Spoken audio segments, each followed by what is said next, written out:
Fasa pertama melibatkan petugas barisan hadapan bermula dari 24 Februari sehingga fasa kedua pula akan bermula pada bulan April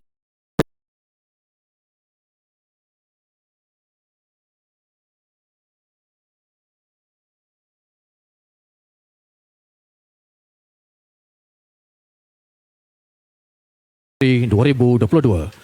Program ini bertujuan bagi memastikan imuniti kelompok dapat dibentuk dalam komuniti sekaligus memutuskan rantaian penularan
Bersyukur kepada Allah Subhanahu Wa Taala kerana dengan limpah dan keizinannya serta nikmat iman Islam dan kesihatan sehingga kita boleh berkumpul di sini pada pagi ini.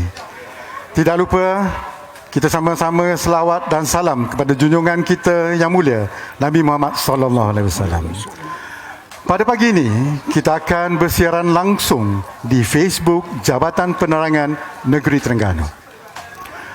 Pada awal tadi kita telah disediakan dengan bingkisan khas berkaitan dengan program imunisasi COVID-19 kebangsaan. Kerajaan memandang serius keperluan kepada pengambilan vaksin COVID-19 ini dan menyeru lebih ramai untuk mendaftar secara sukarela bagi mendapatkan vaksin COVID-19 pada fasa seterusnya. Dengan menggunakan pelbagai kaedah pendaftaran seperti MySejahtera,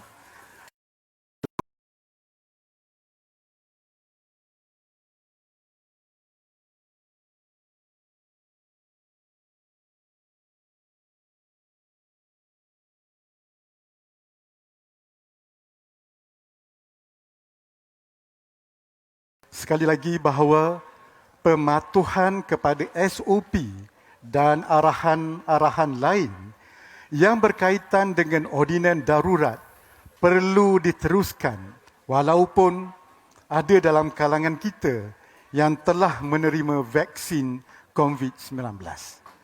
Yakinlah dengan usaha kerajaan ini, bersatulah kita demi kesihatan sejagat. Baiklah para penonton dan hadirin yang saya hormati sekalian, pada pagi ini, Sabtu 20 Mac 2021, Bicara Santai kali ini bersiaran secara langsung di Facebook Jabatan Penerangan Negeri Terengganu dalam Influencer at Japan untuk siri kedua bagi tahun 2021.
agensi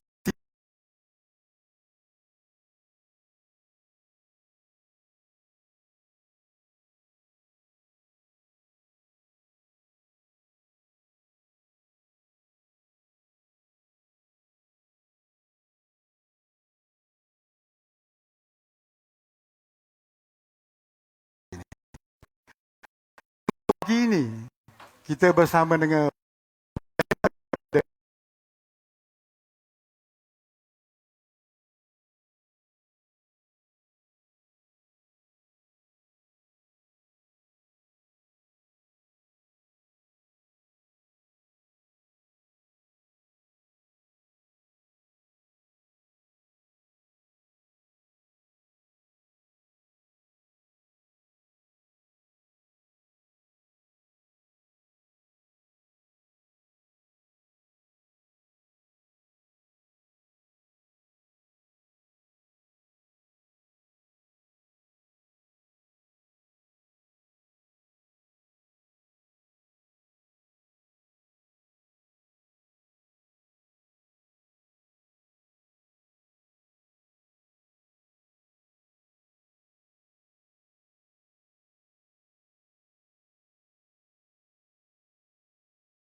Besuk, di Hulu Terengganu, di Kemaman, di Dungun memang kena datang melalui dekat Kuala Terengganu. Tapi sekarang kita permudahkan proses untuk mungkin kaunseling ataupun mungkin khidmat nasihat ataupun nak masuk dalam program kami, dipermudahkan dengan teknologi yang ada melalui proses online atas talian. Lagi mudah sekarang.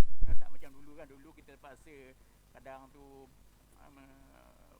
buat perjalanan untuk datang ke pejabat kami agak jauh. Kalau siapa yang tinggal di Kemaman ataupun di Besut tu agak jauh lah. Tapi sekarang dipermudahkan proses dengan teknologi yang kita ada sekarang. nombor telefon AKPK. Nombor telefon AKPK untuk dihubungi 09 631 2797 dan juga boleh lari laman web lah, www.akpk.org.my. Jangan salah orang sebut, ada orang yang buat GOV ya. Jangan pakai GOV tu salah. Pakai sudah tak boleh buka. Okey. Ulang lagi macam mana tadi nombor telefon? Nombor telefon sekali lagi 09-631-2797 dan laman web AKPK www.akpk.org.my.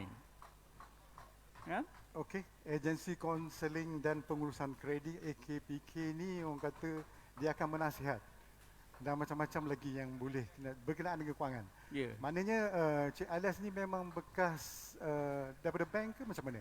Latar Okey. belakang. Sebelum saya berkhidmat dengan AKPK ni, saya pernah berkhidmat dengan beberapa bank lah. Jadi kata orang dari segi latar belakang saya memang perbankan. Okey. Ya. Ya, sudah daftar vaksin? Ya, bila kerajaan mengumumkan vaksin tu akan diberi kepada warga Malaysia keseluruhannya, saya awal-awal lagi dah daftar. Alhamdulillah. Jadi kata orang buat apa kita nak bertangguh kan? Betul. Ruang dah ada, peluang dah ada, Betul, daftar. betul. Cuma tunggu clearance saja untuk dipanggil Alhamdulillah, untuk dibagi vaksin tu lah. InsyaAllah. Ya. Kita mana untuk menjanakan ekonomi kita perlu sihat. Betul. Mana kalau kita tak cocok dulu, orang kata tak cocok. Cocok. Ekonomi kita tak jalan. Betul. Jadi kita lindungi diri kita dulu. Betul. Baru kita lindungi semua. Macam mana Cik Alias? Ya, betul. Okeylah. Baiklah, kita terus ke segmen pertama. Iaitu kita soal. Soalan ini kita terima daripada luar, daripada audien ya. Okey. Kita berkongsi di sini. Kita mohon Cik Alias untuk berkongsi dengan para penonton sekalian soalan yang diterima daripada audien dan bagi peniaga yang terjejas semasa sama ada perniagaan mereka merosot ataupun lebih buruk lagi terpaksa tutup. Apa bentuk bantuan yang boleh dipohon oleh PKS terutamanya bagi menghadapi masalah bayaran balik, pinjaman perniagaan. Dipersilakan. Okey, Tuan Haji. Jadi pertamanya saya ucapkan terima kasihlah kepada Japan Terengganu kerana beri peluang kepada pihak AKPK untuk berkongsi maklumat dengan pengunjung Pasar Tani Padang Iliran ni. Khasnya dan juga warga Terengganu amnya. Jadi kalau kita tengok dari segi kita hari ini sebanyak 98.5% perniagaan itu bukan merupakan PKS. Ya. So majoriti perniagaan PKS, bukan yang kita dengar yang besar-besar kan. Ya. Biasa kita dengar mesti ekonomi kita disumbangkan oleh syarikat yang besar-besar yang listed dekat BSK. Sebenarnya tidak. Okey. Kebanyakan PKS. Kebanyakan PKS. 98% besar. 98%. Ya. Dan PKS menyumbang sebanyak 38.9% kepada KDNK, KDNK.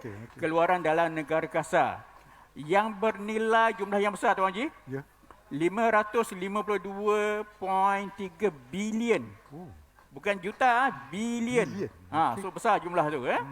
Dan juga PKS juga menyediakan peluang pekerjaan yang amat besar juga. Itu sebanyak 7.3 juta peluang pekerjaan. Itu besar. Okey. Jadi jangan kita kata orang pandang enteng lah dari segi PKS ni. Sumbangan dia besar kepada ekonomi negara kita. Jadi PKS ini merupakan satu sektor penting kepada ekonomi negara. Dan oleh yang demikian, amatlah penting bagi kita untuk terus menyokong dan membantu PKS, terutamanya yang sedang menghadapi masalah disebabkan pandemik COVID-19 sekarang ni. Betul. Lepas tu penting sangat. Betul kita memang bagi nak kata orang tak nak biarkan PKS ni terjejas disebabkan COVID. Jadi sebenarnya bagi PKS yang terjejas, terutamanya yang menghadapi masalah dalam melunaskan obligasi kewangan, bantuan sentiasa ada. Alhamdulillah. Sentiasa kita sediakan. Justru itu, bagi membantu mereka yang masih terjejas, program bantuan bayaran balik pinjaman bersasar, ataupun dalam ringkasan kita panggil TRA, Targeted Repayment Assistance. Kita pakai term TRA lah, senang. Nak sebut bayar tu macam panjang sikit. Jadi telah dilaksanakan sejurus selepas tamat pemberian moratorium pertama yang automatik tu. 6 bulan dapat kan. So lepas tamat yang tu kita bagi yang TRA ni. Dan masih berjalan sehingga kini. Kita tak stop. Masih berjalan. Lepas tamat moratorium pertama, kita buka TRA sehingga sekarang. Jadi melalui TRA ni, institusi perbankan telah bersetuju untuk memberikan bantuan bayaran balik pinjaman bersasar tambahan untuk individu dan juga PKS. Individu pun dapat, PKS pun dapat. Dan kesemua penambahbaikan ini merupakan tambahan kepada bantuan yang diumumkan sebelum ni. Untuk mereka yang kehilangan pekerjaan serta individu dan PKS yang pendapatan mereka terjejas. Dan seterusnya, PKS, untuk PKS, institusi perbankan menawarkan beberapa pakej TRA kepada PKS, dan pakej yang disediakan itu mungkin berbeza ikut bank. Kalau bank A mungkin tawar yang lain, bank B mungkin tawar benda yang berlainan. Dia tak sama lah. Tak sama. Dan mengambil kira keperluan dan juga keadaan kewangan PKS berkenaan. Antara pakej yang ditawarkan termasuklah menyediakan moratorium bayaran balik sepanjang tempoh tertentu. Ada tempoh dia. Ada tempoh dia. Dia tak boleh selamanya kan. Kalau selamanya sampai bila hutang dia nak habis. Jadi dia ada tempoh tertentu lah. Dan yang kedua, membenarkan peminjam membayar sebahagian faedah. Sebab biasa kita tahu kan, kita bayar hutang, satu pergi faedah, satu pergi ke bayaran pokok. So untuk dalam tempoh ni kita bayar untuk bayaran untuk faedah sahaja. Jadi faedah lebih murah lah. Kan? Katakanlah kita bayar 1,000. Faedah katakan 400. Pokok 600. Jadi mungkin kalau bayar faedah mungkin 400 lah. Jadi itu yang kedua. Yang ketiga, melanjutkan tempoh keseluruhan pinjaman untuk mengurangkan angsuran bulanan. Itu yang ketiga. Dan yang keempat, menyediakan bentuk fleksibiliti lain. Yang tu kena jumpa bank lah. Apa benda yang lain tu. sehingga peminjam berada pada kedudukan yang lebih stabil untuk menyambung semula bayaran balik sepenuhnya. Jadi kita bagi ruang dalam tempoh yang agak mencabar ni. Lepas tu bila dah okey, dah kewangan dah balik pada asal mungkin, balik pada bayaran asal. Ia tak membebankan. Tak membebankan insya-Allah. InsyaAllah. Ya? Okey, apa yang PKS perlu lakukan? Jadi kita tak bolehlah kata duduk saja gini nak suruh orang mari kat kita kan. Jadi kita kena buat sesuatu, kena ambil tindakan. Betul. So apa yang perlu PKS lakukan hanya hubungi bank masing-masing untuk mendapatkan bantuan. Mudah. Simple saja je. Kan? Telefon saja. Mungkin semua dah ada. Ni pun di hujung jari nak cari nombor telefon mudah. Google je contoh kan. Dapat nombor bank mana yang kita nak hubungi tu. Okey, bagi PKS yang berstatus mikro. Maksud dia mikro ni jualan tahunan tidak lebih daripada 300,000 dan mempunyai pekerja tak lebih daripada 5 orang. Jadi kecil sikit lah, sikit yang kecil. Serta mempunyai pinjaman tak lebih 150,000. Itu mikro. Dan boleh memohon sama ada untuk menangguhkan bayaran bulanan selama 3 bulan. 3 bulan, ataupun mengurangkan bayaran selama 6 bulan sebanyak 50%. Ada dua pilihan. Ada dua pilihan. Tak boleh dua-dua lah, salah satu. Salah satunya. Tangguh bayaran 3 bulan ataupun mengurangkan bayaran bulanan sebanyak 50% selama 6 bulan. Itu untuk mikro. Syarat-syaratnya, bantuan ini disediakan untuk kemudahan yang diluluskan sebelum 1 Oktober 2020 tahun lepas. Sebelum 1 bulan 10 tahun lepas, dan yang tidak tertunggak melebihi 90 hari, 3 bulan. Kalau lebih tu tak boleh lah. Itu yang syarat dia lah. Dan pada masa yang sama, peminjam memohon untuk dapatkan bantuan bayaran balik. Seterusnya, bagi memohon bantuan ni, peminjam hanya layak perlu mengesahkan pilihan nak ambil hak 3 bulan ke ataupun nak ambil hak separuh 6 bulan. Kena mengesahkan yang tu. Mudah sangat-sangat insya-Allah. Dan bank tidak memerlukan dokumen tambahan. Mungkin telefon dia kot, jadi kot. Tak perlu dokumen tambahan untuk memberikan bantuan bayaran balik ni. Walau bagaimanapun, bagi pinjaman sewa beli. Apa sewa beli ni? Pinjaman kereta lah ataupun kenderaan. Dan juga pembiayaan Islam berkadar tetap. Pinjaman Islami yang syariah tu. Peminjam perlu tanda tangan perjanjian baru. Sebab dia ada akta sewa beli dan juga keperluan syariah. Bila berlaku pertukaran tertentu, kena ada perjanjian baru. Bukan kita terik terus tak? Tak. Itu untuk yang sewa beli dengan yang perbankan Islam sahaja. Seterusnya, kesemua bantuan bayaran balik tambahan ini akan disediakan untuk peminjam yang layak di antara, dia ada tempoh dia. Daripada 23 November tahun 2020 sehingga 30 Jun 2021. Mana ini bulan 3, kita ada lebih kurang 3 bulan lebih lagi. Jadi kena cepat, jangan tangguh. Apa-apa hal urusan jangan tangguh. Bincang dengan bank kita. Bincang dengan bank secepat mungkin supaya kita dapat gunakan bantuan yang telah disediakan oleh pihak kerajaan. Mana kerajaan nak bantu ni? Ya, kerajaan nak bantu. Jadi gunakan bantuan yang telah disediakan.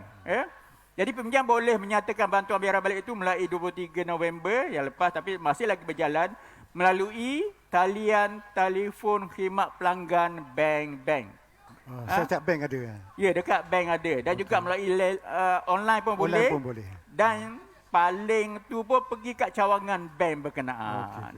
Itu mudah sangat. Banyak pilihan yang ada cara nak buat. Setengah orang kata, saya tak mahir buat online ni. Orang yang mungkin tak biasa main online kan. Telefon. Pergi cawangan ataupun telefon. Itu saja Tuan Haji. Dan setakat 15 Januari 2021 awal tahun ni, sebanyak 1.4 juta permohonan telah diterima dan oleh institusi perbankan. Sebanyak 95% telah diluluskan. So dari segi margin kelulusan amat tinggi, 95%. Yang 5% mungkin ada sebab tertentu yang tak dapat, tapi benda tu tak habis kat situ. Mungkin ada benda yang perlu diperbetulkan. Mungkin insya-Allah akan dapat mungkin 100% kelulusan. Dan yang daripada 95 tadi, 55% nak lanjutkan moratorium, mana dia nak tambah tangguhan bayaran, dan 45% diambil untuk mengurangkan angsuran bulanan. So itu saya menjawab soalan pertama tu Haji. Baiklah. Demikianlah tadi jawapan yang telah disampaikan oleh Encik Alias. Dan untuk para penonton sekalian di sini juga, kita buka soalan kepada penonton, iaitu peniaga. Kita dah ada di talian di sana. Untuk soalan seterusnya, saya persilakan perkenalkan diri dulu dan boleh soal. Dipersilakan. Assalamualaikum warahmatullahi wabarakatuh. Saya Rafi bin Ali, pengurusi Pasar Tani Kuantan Ganong. Saya ingin mengajukan satu soalan kepada AKPK. Adakah saya boleh dihubungi pihak AKPK dan bantuan apakah yang disediakan kepada pengusaha kecil dan sederhana PKS yang masih menghadapi kesukaran setelah berhubung dengan pihak bank? Contohnya seperti permohonan itu ditolak. Nama siapa tadi? Rafi bin Ali.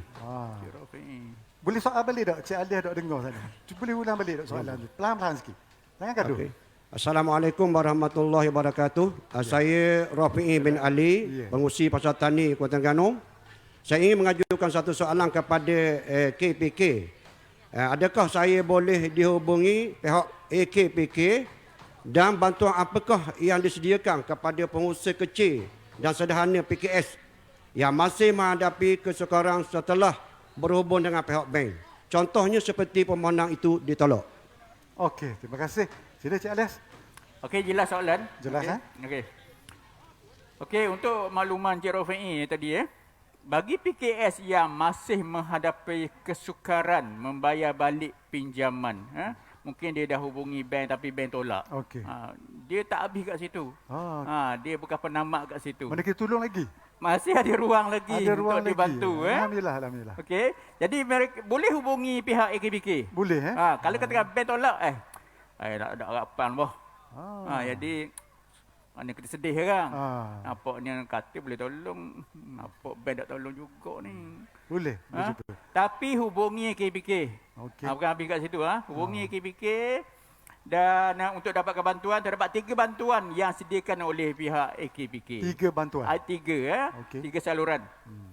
Yang pertama, kita akan buat penyusunan ataupun penjadualan semula pinjaman melalui skim penyelesaian pinjaman kecil. Panjang ayat dia Panjang ni. Ataupun kalau bahasa orang putihnya, Small Debt Resolution Scheme. Dia punya singkatan SDRS. Kalau AKPK tu panjang, kita pun SDRS apa tu? Sama juga. Itu kau jadi pendek kan. Hak ni pun kita buat jadi rekas juga SDRS. SDRS. Okey. So apa dia SDRS ni? Sebut SDRS tapi tak tahu benda yang SDRS buat. So SDRS ditubuhkan oleh Bank Negara Malaysia. So ini hak kerajaan, bukannya hak swasta. Bukan swasta bukan bank-bank Bukan. SDRS ditubuhkan oleh Bank Negara pada tahun 2003. Lebih awal daripada AKPK. Lama dah. Lama dah. AKPK 2006. Dia ni 2003, awal pada kami lagi. Okey. Jadi untuk beri bantuan kepada perusahaan kecil dan sederhana ataupun PKS yang menghadapi masalah dalam membayar balik hutang. Ataupun PKS yang menghadapi masalah untuk membayar dengan beberapa institusi kewangan. Katakan dia ada 2-3 bank. Mungkin satu bank boleh tolong, 2-3 lagi tak boleh nak tolong. Jadi tak selesai masalah. Jadi boleh hubungi SDRS ni. Betul. Dan skim ini membantu memulihkan akaun perniagaan yang bermasalah, menerusi penyusunan dan penjadualan semula pinjaman sedia ada. Serta menyediakan akses. Maksudnya boleh dapat pinjaman baru. Bukan setakat jadualkan balik tapi dapat pinjaman baru. Menyediakan akses untuk pinjaman baru sekiranya perlu dan benar-benar layak. Kita tengok perlu ke ataupun layak ke. So kalau syarat tu penuh, mungkin dapat pinjaman baru. Dan juga SDRS ini turut membantu PKS yang telah beroperasi, yang tidak beroperasi, tetapi pemilik dia ada duit nak bayar. Syarikat tu tutup dah, tapi ada duit nak bayar. Tutup tapi masalah hutang tak selesai kan. Jadi pemilik ni ada sumber lain, dia boleh dibantu lagi. Bukan kata syarikat tutup tak boleh buat benda dah, tak ada. Tak ada. Okay, boleh lagi bantu untuk selesaikan masalah hutang tadi. Dan fungsi SDRS kalau dulu diletak di bawah Bank Negara terus. Sekarang ni sudah dipindahkan ke bawah AKPK. Oh, kuasa kepada AKPK. Ya. Dulu kalau apa-apa hal nak hubungi SDRS kena pergi dekat Bank Negara di Kuala Lumpur. Di Kuala Lumpur. Tapi sekarang ni dah diletak di bawah AKPK, jadi boleh hubungi cawangan AKPK Cawangan. yang terdekat. Ya. Bermula 1 September 2020. Tahun lepas. Tahun lepas, baru lagi ya. Ya, ya. Dan AKPK telah mula menawarkan penyelesaian khusus bagi membantu perusahaan kecil dan sederhana ini ataupun PKS, termasuk juga PKS Mikro. Untuk menguruskan hutang dan juga menggalakkan amalan pengurusan kewangan yang berhemat. Okey.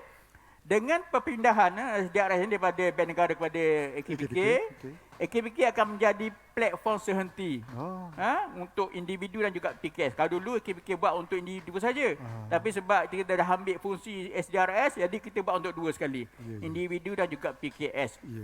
Untuk mendapatkan perkhidmatan untuk surutan hutang, pendidikan dan juga khidmat nasihat kewangan. So AKPK buat belaka lah ni. Buat belaka lah ni. So SDRS merupakan platform yang kata orang membolehkan institusi kewangan dan juga PKS mencari jalan penyelesaian dalam pemulihan hutang secara damai dan kolektif tanpa menggunakan saluran undang-undang. Mana tak perlulah kita nak pergi ke tindakan undang-undang untuk dapat balik duit tu. Cari jalan tengah untuk kata kebaikan bersama PKS dan juga win and win. Betul. Ya, saya. Okey. Dan dengan itu PKS dapat memberikan tumpuan pada usaha untuk membangunkan semula perniagaan dan permohonan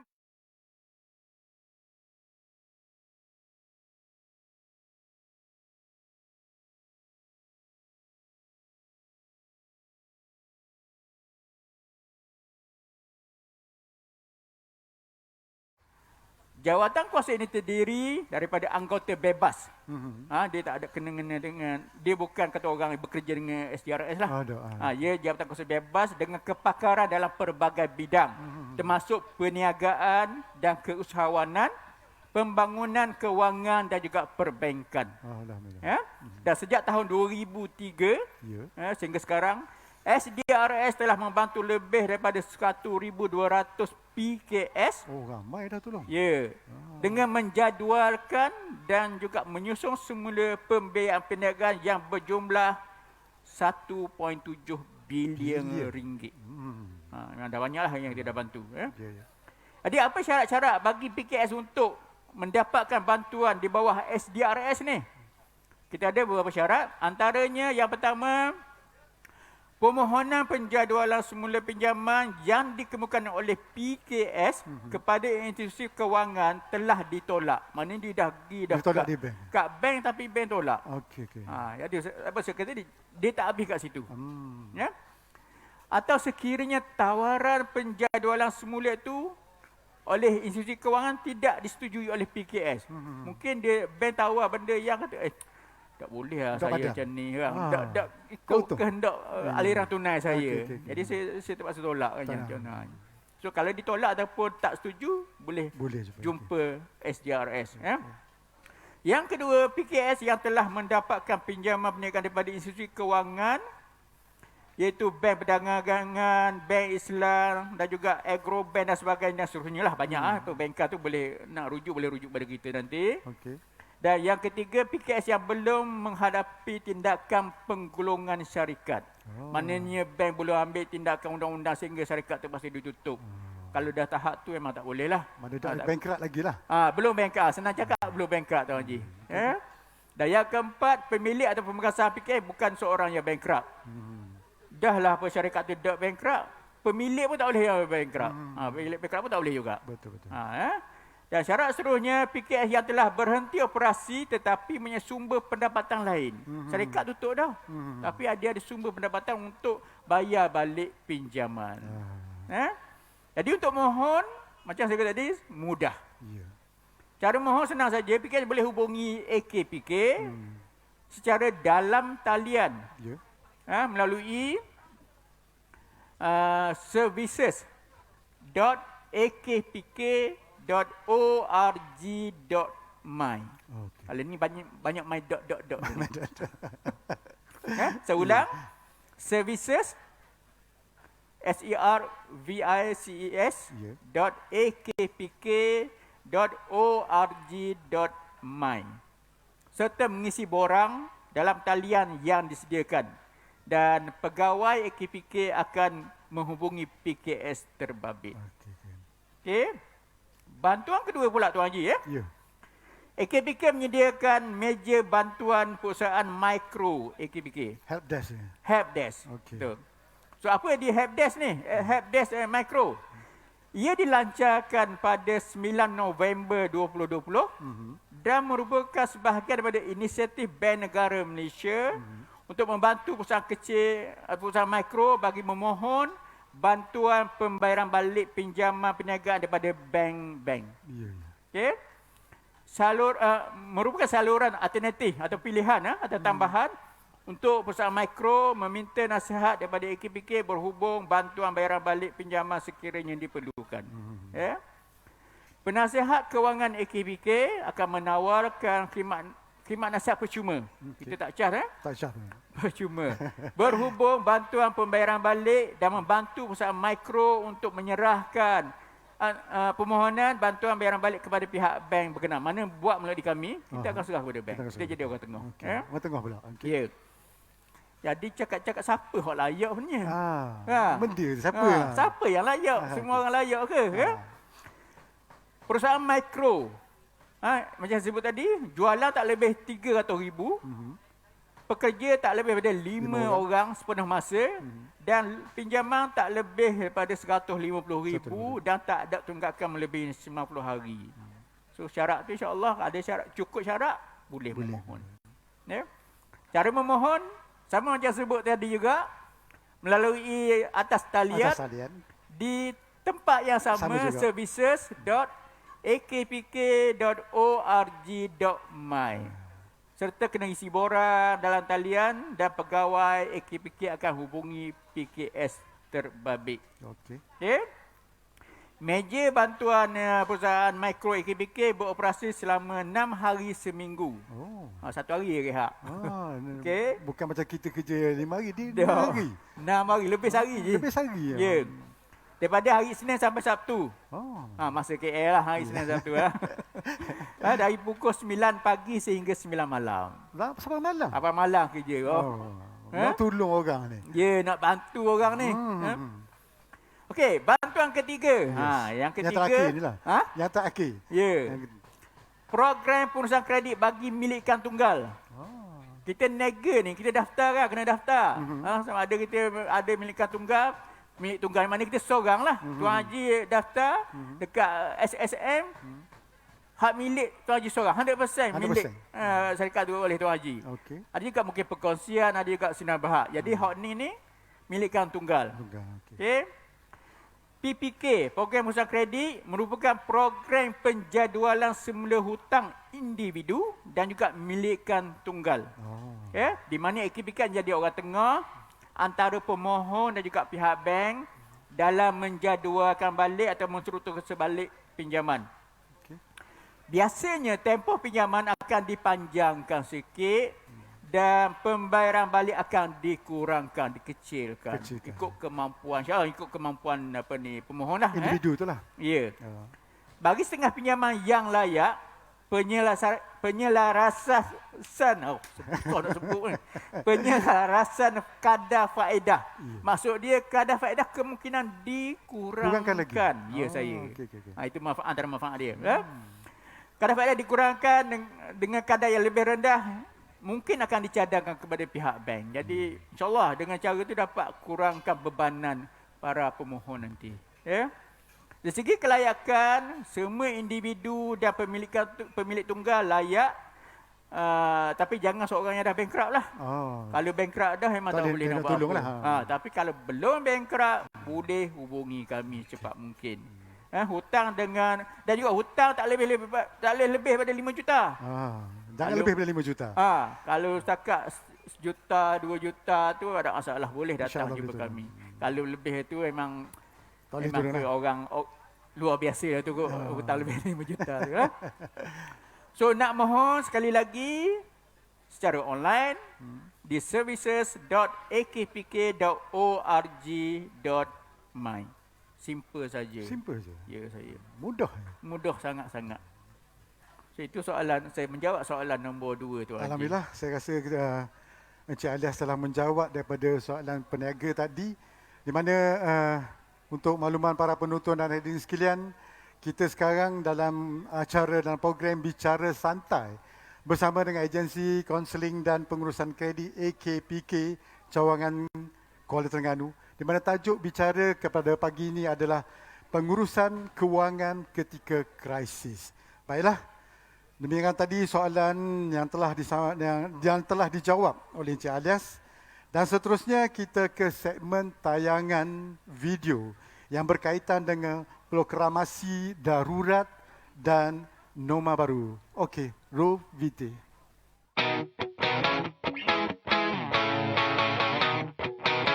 Perkara yang kita harus fahami apabila pengisytiharan darurat itu berlaku di bawah yang di-Pertuan Agong, apabila bagi dia mengisytiharkan darurat, ia harus berlaku di mana pentadbiran biasa tidak boleh dijalankan seperti biasa disebabkan oleh 3 perkara penting, iaitu berhubungan dengan keselamatan negara, kehidupan ekonomi dan ketenteraman awam.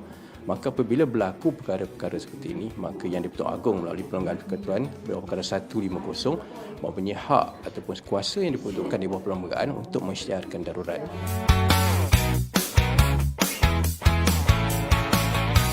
Tunjang utama demokrasi sesebuah negara harus berasaskan pada faktor yang kita sebutkan di bawah pertukan Perlembagaan Persekutuan. Maka konsep demokrasi itu adalah satu konsep demokrasi sebuah negara berperlembagaan yang mengikut peruntukan di bawah Perlembagaan Persekutuan. Jadi sudah tentunya ini memberi satu ruang pada masyarakat untuk memahami di dalam Perlembagaan Persekutuan di bawah perkara 150 terdapat peruntukan untuk yang di-Pertuan Agong mengisytiharkan darurat.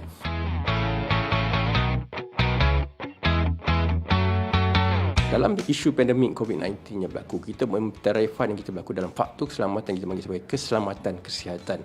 Pandemik COVID-19 telah membuka satu ruang di mana satu perkara yang berlaku secara global termasuk dalam negara kita. Jadi apabila pandemik COVID-19 melanggar seluruh dunia termasuk negara Malaysia, kita tertakluk pada satu elemen yang kita panggil sebagai keselamatan kesihatan. Dan keselamatan kesihatan yang diwujudkan disebabkan oleh pandemik COVID-19 ini membuka satu jajaran yang cukup besar. Ia terlibat dalam elemen yang kita panggil sebagai keselamatan ekonomi dan keselamatan politik.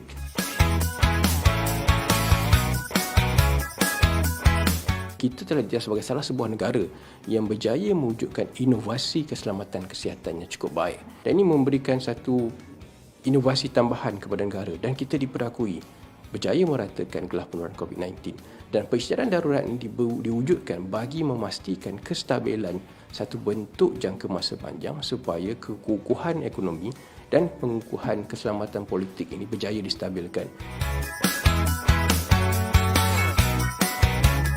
Cegah COVID-19, elakkan 3C, amalkan 3W norma baharu di tempat kerja. Penularan wabak COVID-19 yang melanda negara kita dan seluruh dunia telah merubah kehidupan kita dari kebiasaan lama kepada norma baharu. Bagi mencegah dan mengawal penularan COVID-19 di tempat kerja, langkah-langkah bagi mengelakkan 3C dan mengamalkan 3W adalah penting untuk memutus rantaian COVID-19. Ingat, perjuangan melawan COVID-19 masih belum tamat. Elakkan 3C, iaitu crowded places, tempat sesak, seperti berada di ruang perhimpunan semasa roll call dan semasa makan di kantin.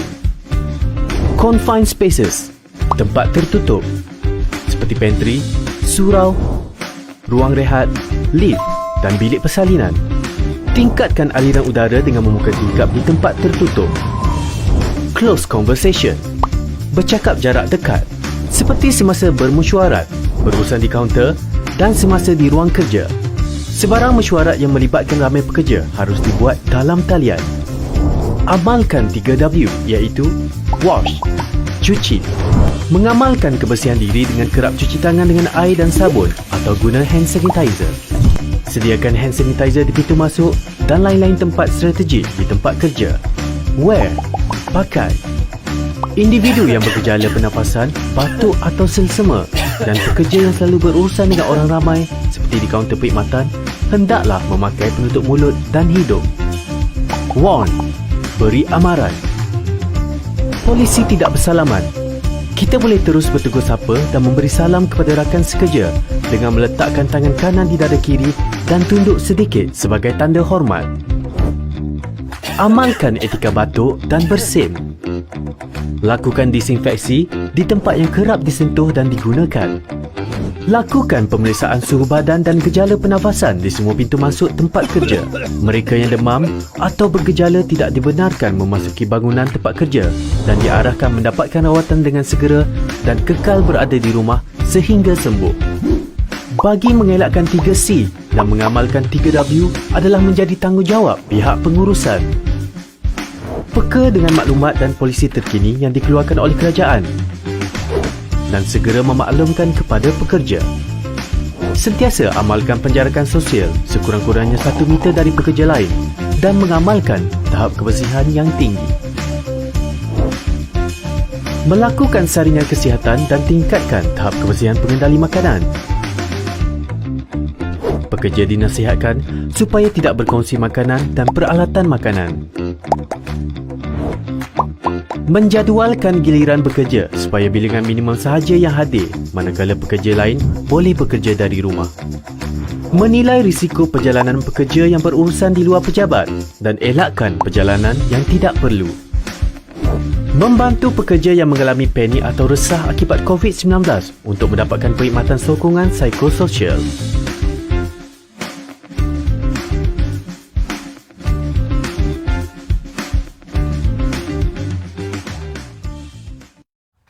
Para penonton hadirin yang saya hormati sekalian, kita masih lagi dalam program Bicara Santai bersama Agensi Kaunseling dan Pengurusan Kredit AKPK Cawangan Kuala Terengganu.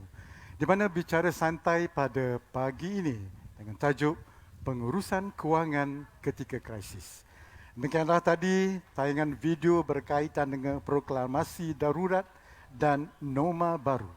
Di depan saya ini kita ada promosi sikit berkaitan dengan barangan agromas.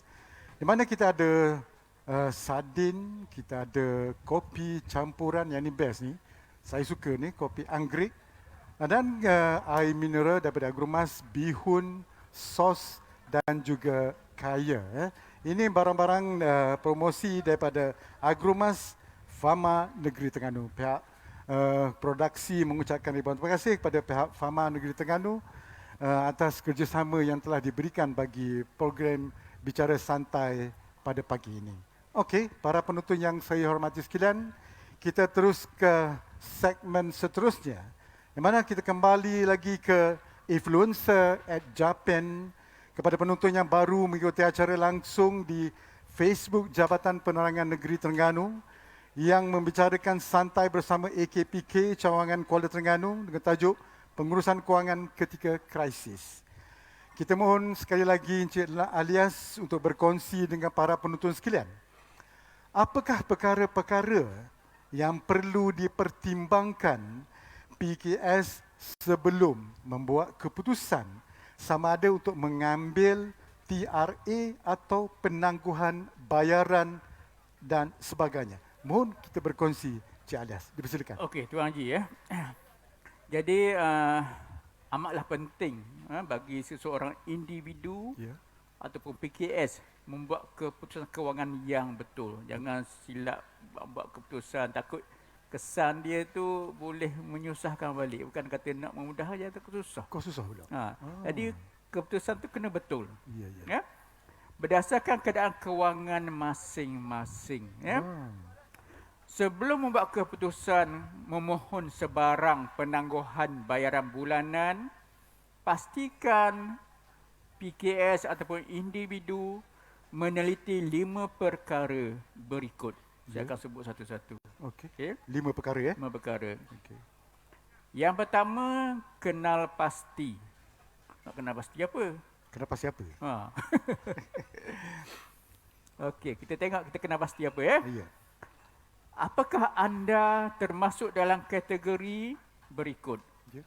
Yang pertama, hilang pekerjaan. Okey. Yang kedua, gaji kena potong.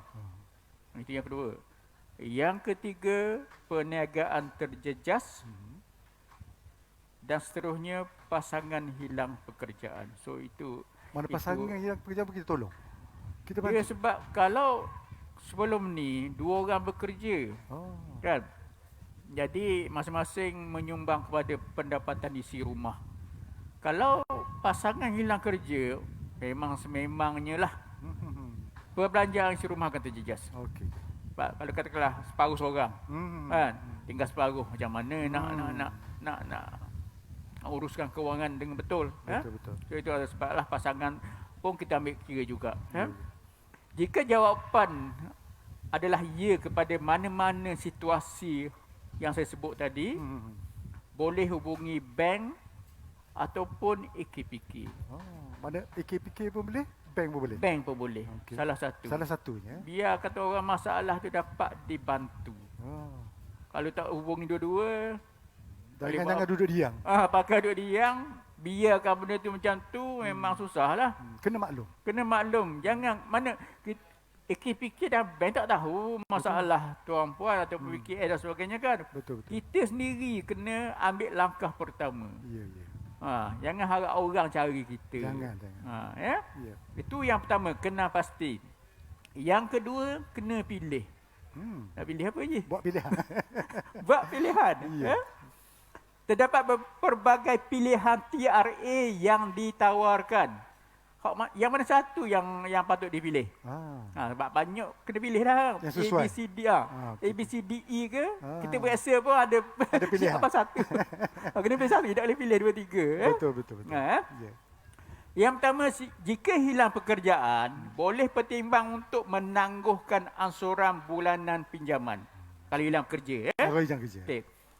Dan jika gaji dipotong, gaji tinggal sikit, pertimbangkan untuk merendahkan ansuran bulanan pinjaman dengan cara pertama mengurangkan ansuran bulanan, kedua hanya bayar bahagian faedah macam saya sebut tadi. Faedah tadi. Okey. Mana Bukan pokok. jangan sentuh dulu. Dulu. Dulu. Kita kurangkan, kita tak payah bayar kita bayar faedah ke? Faedah dulu. So faedah saja yang bergerak. Orang kata bunga lah. Bunga. Bunga bukan sekuntun je. Ya. Bayar bahagian faedah atau keuntungan dulu untuk tempoh tertentu. Bukan selamanya lah. Bukan selamanya. Tempoh tertentu. Ataupun bertukar kepada kemudahan lain seperti pinjaman bertempoh untuk hutang kad kredit. Contoh, kad kredit. Biasa kad kredit kena bayar agak besar lah bulanan dia. Jadi tukar pada pinjaman bertempoh jadi bulanan dapat dikurangkan. Itu bahagian pilihan. Ada pilihan, okey. Nombor 3, tanya. Tanya. Nak tanya apa? Tanya siapa? Nak tanya apa, nak tanya siapa, okey? Anda perlu bertanya soalan-soalan berikut kepada pihak bank. Ya. Yang pertama, berapa jumlah ansuran bulanan yang baru? Bila kita dah struktur, kena tanya bank berapa kena bayar sekarang. Dulu mungkin tinggi, sekarang dah mungkin rendah dah. Yang kedua, bila ansuran bulanan bermula. Jangan sampai bank dah kurangkan ansuran bulanan, Tak payah. tiba-tiba tak bayar. Alasan, bank tak maklum kat saya bila kena bayar. Lalah mungkin bank akan batalkan penangguhan atau pengurangan tu. Jadi kita kena ambil tahu. Kena ambil tahu. Ya. Yang ketiga, berapa lama tempoh pinjaman saya akan dilanjutkan? Mungkin setahun, mungkin 2 tahun. Kena tanya. Kena tanya. Ya. Yang keempat, berapakah jumlah faedah pinjaman atau keuntungan pembiayaan tambahan yang dikenakan ke atas pilihan yang saya buat tadi? Berapa hak baru, faedah yang baru? Kena tanya. Dan seterusnya, adakah bank akan meminta saya membuat pembayaran tambahan sekaligus pada penghujung TRA? Katakan TRA itu dia lanjutkan selama 2 tahun. Adakah kena bayaran tambahan itu selepas 2 tahun ataupun dilanjutkan pada tempoh akhir pembiayaan? Katakan dia tolak ke belakang. So, kena tanya tu. Kena tanya benda ni, detail. Kok mana kena tanya? Kena tanya. Semulanya kalau ada ni lah, kalau ada surat pengesahan daripada bank.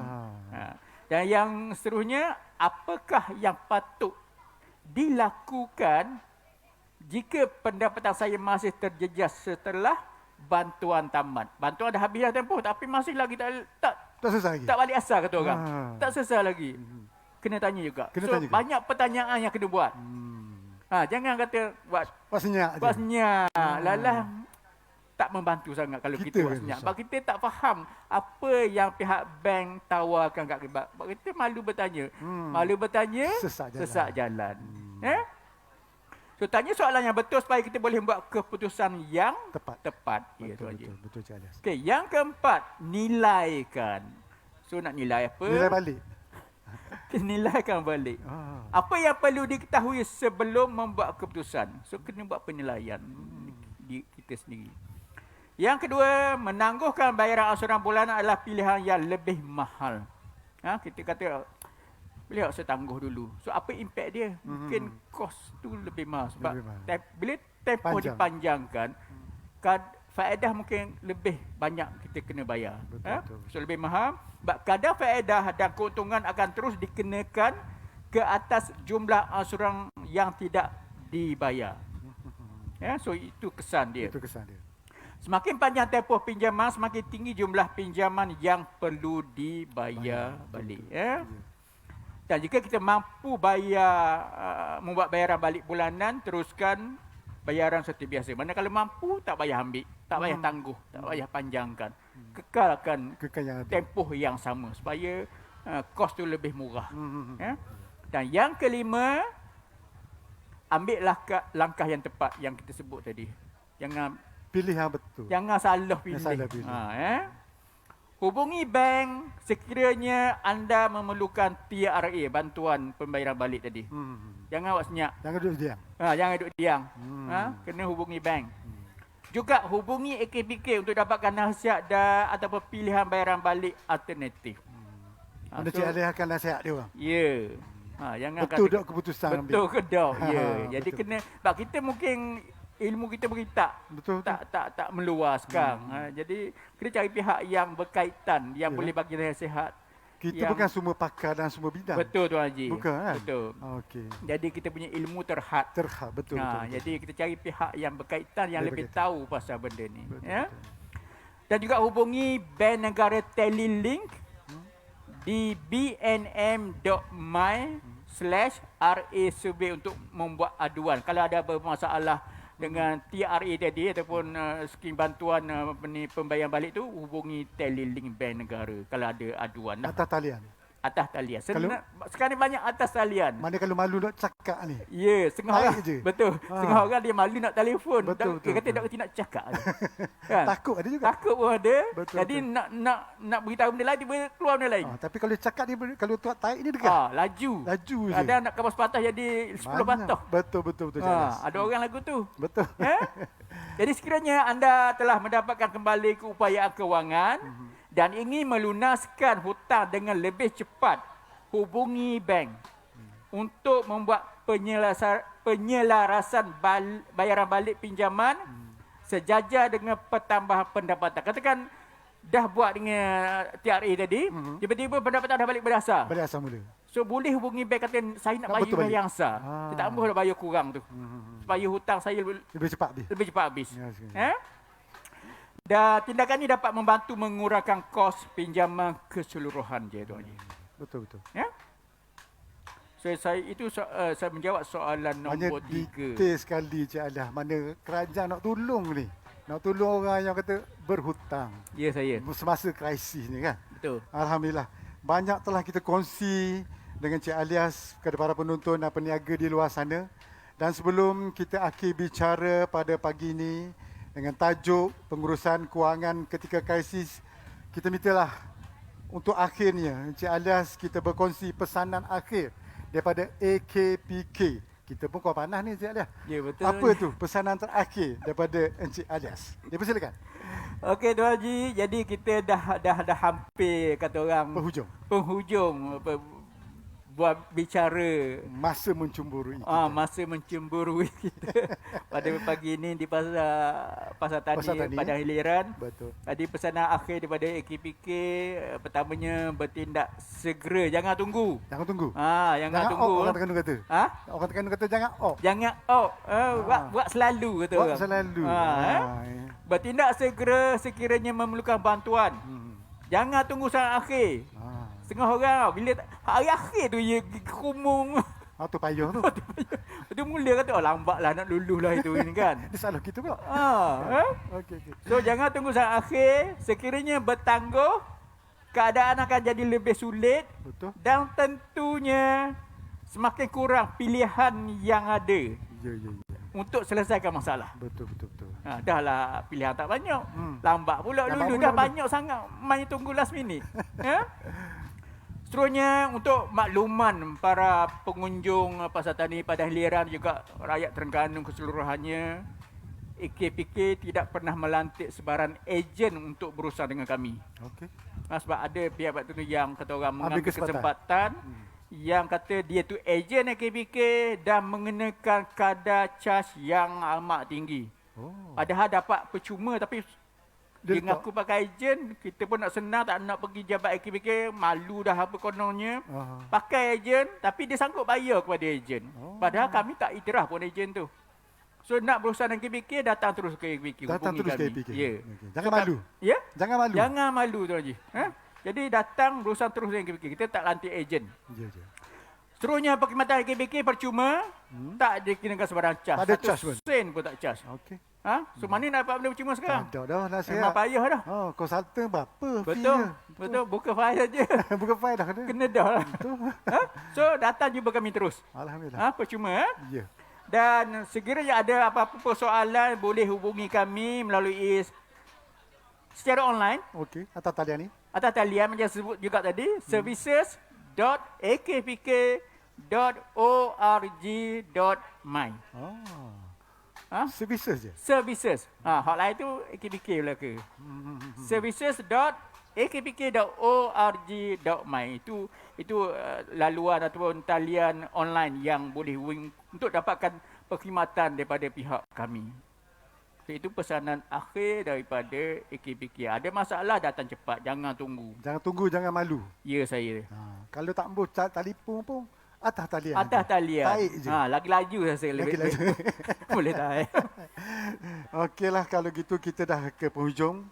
Saya bagi pihak produksi mengucapkan ribuan terima kasih kepada Encik Alias bin Ma'ali, Pegawai Agensi Kaunseling dan Pengurusan Kredit AKPK Cawangan Kota Kuala Terengganu, bersama kru-kru beliau. Kita ada buka meja di sebelah untuk selepas ni kalau ada yang nak bertanya lagi, boleh bercuba terus Ya, saya. sampai tutup Pasar Tani ni. pukul 1 katanya lah. InsyaAllah. InsyaAllah kita akan bantu.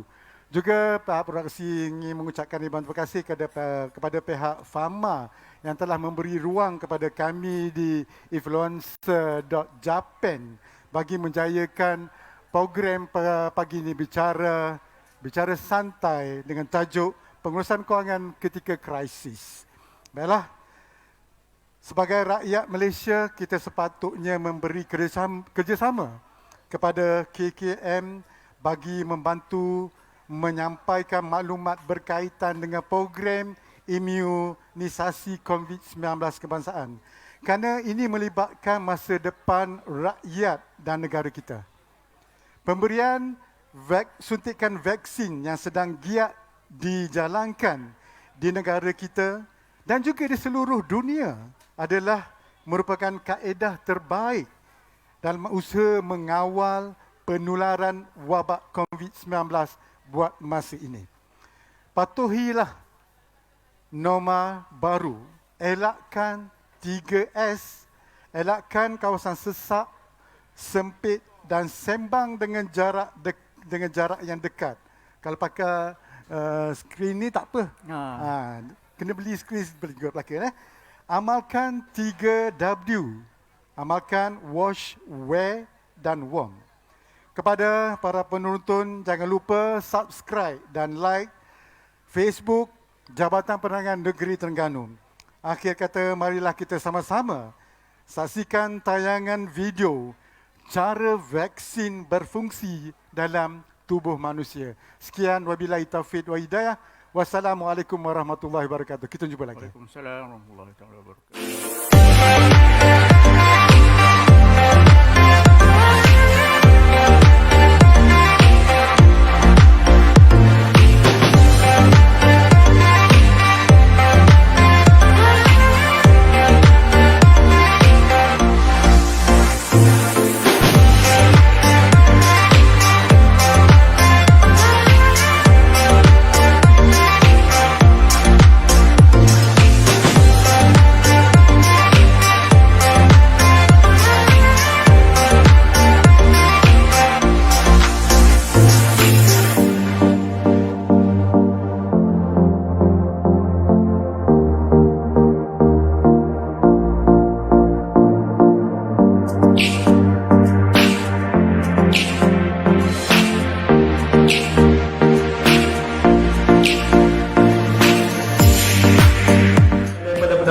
dan KP Kesihatan turut menerima vaksin adalah 4 petugas barisan hadapan.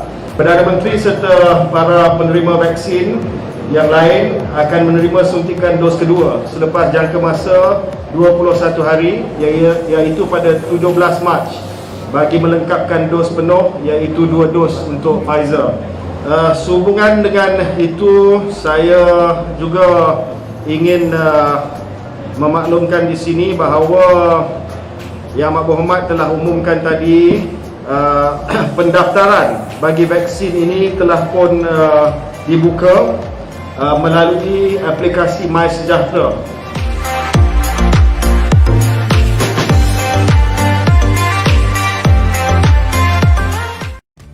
Cara vaksin berfungsi di dalam tubuh manusia. Vaksin COVID-19 disuntik di dalam badan. Hasil suntikan vaksin, sistem imuniti badan akan menghasilkan antibodi yang spesifik terhadap virus COVID-19. Vaksin meningkatkan tahap imuniti badan tanpa menyebabkan jangkitan penyakit. Hasil daripada suntikan vaksin, sistem antibodi bertindak ke atas virus COVID-19 sekiranya terdedah kepada virus COVID-19.